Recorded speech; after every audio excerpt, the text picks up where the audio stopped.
Nada de esto le está haciendo ningún favor a nadie en Moldavia. Son peones, al igual que los ciudadanos de otros países, en un juego geopolítico. Todos sabemos que de los tres países, Ucrania, Moldavia y Georgia, es Georgia el que ha cumplido las condiciones más estrechamente que los demás. Sin embargo, es a Georgia a quien se le presentan barreras porque la Unión Europea quiere interferir en los asuntos internos del país, exigiendo que adopten una postura más antirrusa. Miran lo que ha sucedido en Ucrania y no quieren el mismo resultado. Georgia merece la adhesión a la UE. Merecen el derecho a elegir su propio gobierno y a mantener buenas relaciones con sus vecinos.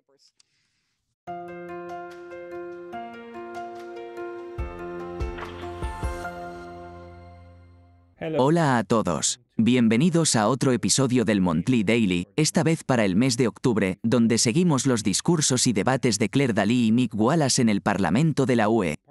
Ahora, octubre fue particularmente ocupado, por supuesto, debido a la guerra que estalló entre Israel y Palestina, el implacable bombardeo de Israel sobre la Franja de Gaza y toda la violencia que ocurre en Medio Oriente. Pero al principio, hubo muchas conversaciones en el Parlamento de la UE justo antes del 7 de octubre cuando Hamás atacó. Y luego, incluso después, todavía hubo discusiones en el Parlamento sobre otros temas. Ya hice un vídeo solo sobre la guerra en Gaza. Echen un vistazo a ese, estará vinculado en la descripción. Pero aquí están algunos de los otros temas. Y como siempre, Claire Dalí tiene su estilo único de señalar toda la hipocresía de la UE. Gracias, señor presidente. Se supone que debemos creer que la coerción económica es algo que solo hacen los malos, y que necesitamos esta ley para defendernos. Pero, por supuesto, todos saben que eso es una mentira descarada. Nos hacemos las víctimas mientras participamos en exactamente el mismo comportamiento. Josep Borrell nos dijo en marzo que la UE debería ser un actor capaz de ejercer influencia sobre lo que sucede en el mundo, utilizando instrumentos de coerción para hacer que otros se comporten como queremos.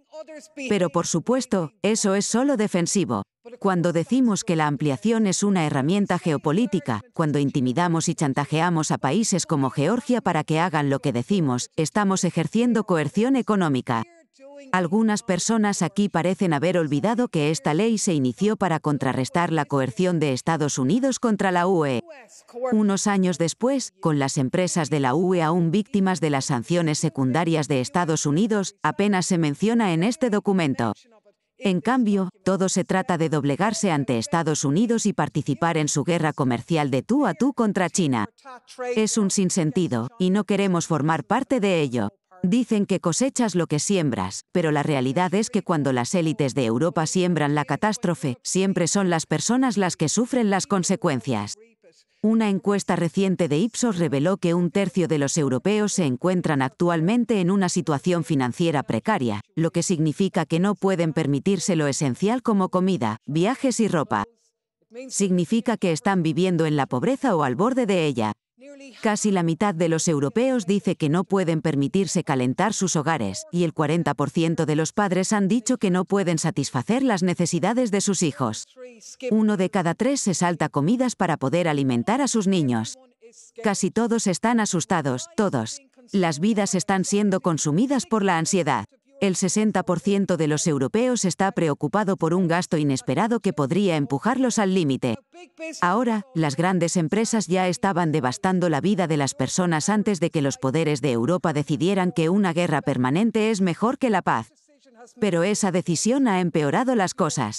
La gente de Europa está pagando por esta guerra sin fin a través de una crisis del costo de vida. ¿De qué sirve que nos retorzamos las manos si no conectamos los puntos? Gracias, presidente. Tengo que admitir que el debate de hoy me hace sentir profundamente incómodo. Tenemos un acuerdo aquí de no tratar de influir en el resultado de las elecciones nacionales programando debates justo antes de que los electorados nacionales vayan a las urnas. Y sin embargo, aquí estamos, a solo 2 semanas de las elecciones polacas, teniendo este debate.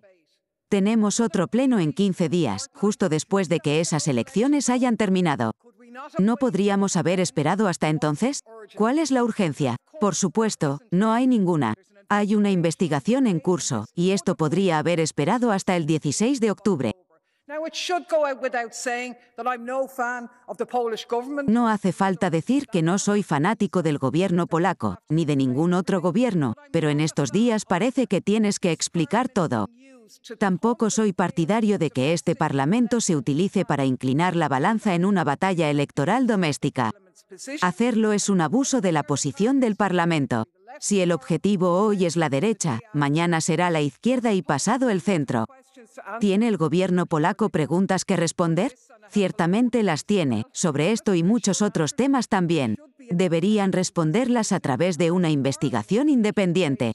Como Parlamento, podemos entonces debatir el resultado. A todos los que aquí han expresado su asombro por esto, les diría que el régimen fronterizo de Europa es masiva e injustamente asesino. El dinero y el poder hacen desaparecer las fronteras.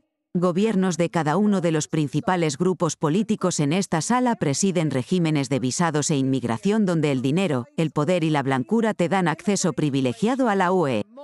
Por supuesto, sean críticos con el fraude y la corrupción en la venta de visados. Pero mientras lo hacen, consideren los problemas a mayor escala con las fronteras de Europa, aquellos que la mayoría de sus gobiernos apoyan y hacen cumplir.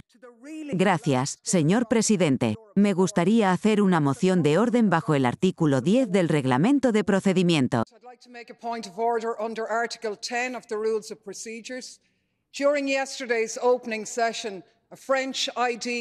Durante la sesión inaugural de ayer, un eurodiputado de élite francés hizo declaraciones falsas y difamatorias sobre un evento organizado por mí y Mick Wallace, así como sobre aquellos que participaron en él, desacreditando así al Parlamento.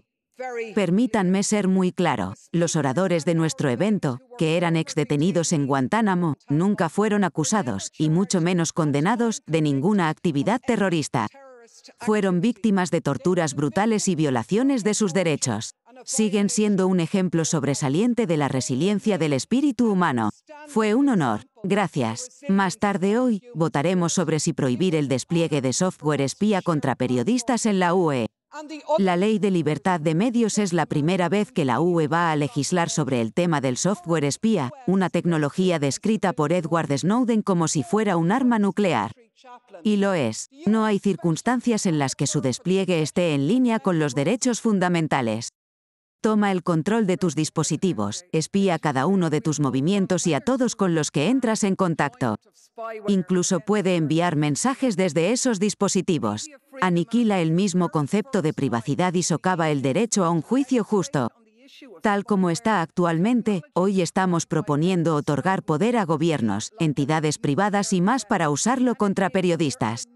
Ahora, por el amor de Dios, nunca dejamos de hablar aquí sobre la defensa de los periodistas, el peligro del autoritarismo y la libertad de los medios. Si les importa defender a los periodistas, deben prohibir el software espía.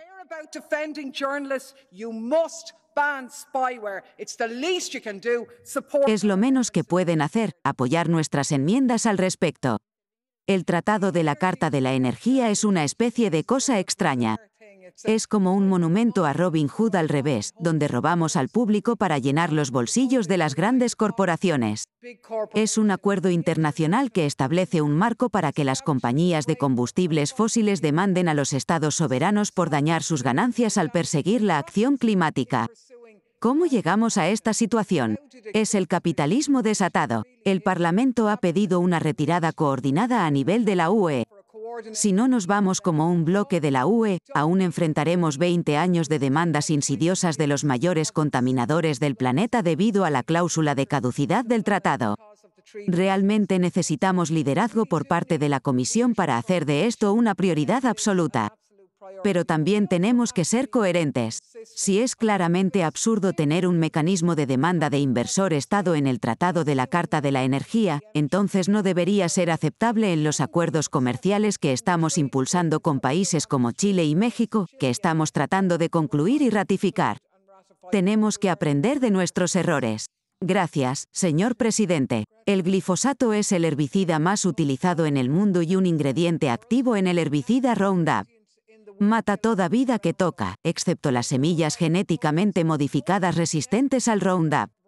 Y, sin embargo, aquí estamos, autorizándolo de nuevo por otros 10 años.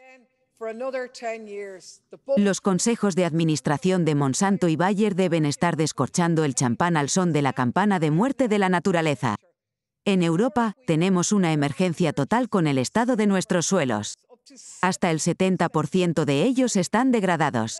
Y a menos que nos pongamos seriamente a trabajar, prohibamos el glifosato y apoyemos prácticas sostenibles, entonces estamos traicionando a nuestros agricultores, precisamente a aquellos que todos ustedes afirman representar.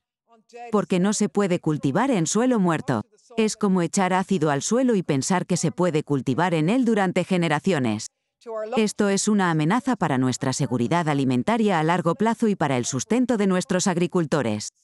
Los esclaviza a las corporaciones, privatiza sus semillas y ni hablar del impacto en nuestra salud. Vamos a presentar conjuntamente una objeción a esta reautorización. Estoy a favor, en principio, de que Moldavia, o cualquier otro país, se una a la Unión Europea si así lo desean. Pero me abstuve en esta propuesta porque contiene mucho que es objetable. Exige la desregulación de la economía, toca el tambor geopolítico contra Rusia cuando Moldavia ha sido tradicionalmente neutral y acelera el calendario para las conversaciones de adhesión prematuramente. Nada de esto le hace ningún favor a nadie en Moldavia. Son peones, como los ciudadanos de otros países, en un juego geopolítico. Todos sabemos que de los tres países, Ucrania, Moldavia y Georgia, es Georgia la que ha cumplido las condiciones más estrechamente que nadie. Georgia enfrenta barreras porque la Unión Europea quiere interferir en sus asuntos internos, exigiendo que adopte una postura más antirrusa. La UE teme una situación similar a la ocurrida en Ucrania y cree que Georgia merece la oportunidad de unirse a la UE y elegir su propio gobierno mientras mantiene buenas relaciones con sus vecinos.